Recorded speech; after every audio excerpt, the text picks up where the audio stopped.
नमस्कार. नमस्कार. बघा, आपण आता या ठिकाणी विरळ या गावी आलो आणि आपले इंडिया ॲग्रोचे प्रोडक्ट आपण सरांना ज्यावेळेस पेरणी करायची होती त्यावेळेस मकासाठी दिलं होतं. तर त्यांनी त्यावेळेस बीज प्रक्रिया म्हणजे त्या मकाला बीज प्रक्रिया करून आपलं प्रोडक्ट वापरून मका पेरलेली होती. त्यावेळेस सुद्धा आपण त्यावेळेसचा एक रिझल्ट म्हणून व्हिडिओ घेतलेला आहे. त्याच्यानंतर ही दुसरी स्टेज आहे मकाची. आपण त्यांच्या रानामध्ये आलो, त्यांच्या शेतामध्ये.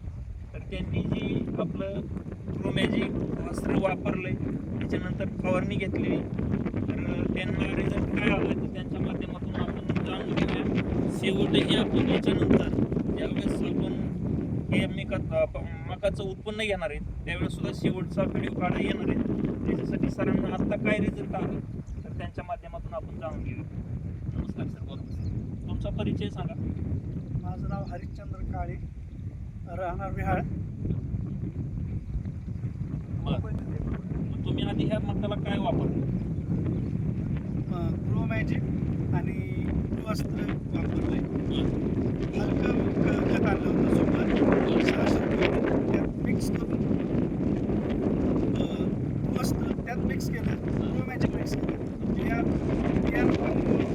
ग्रो मॅजिक लावलं, थोडं पाणी ओतून लावलं, म्हणजे बीज प्रक्रिया केली. ते करून पेरलं आणि हे आता पीक असं आलं आहे.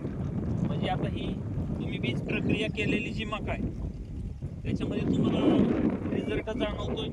हां, रिझल्ट चांगला आहे, हिरवीगार आहे, अशी काळी नाही, काय नाही यात, म्हणजे रिझल्ट चांगला आहे. म्हणजे तुम्ही ह्या मकासाठी चांगला रिझल्ट घेतला.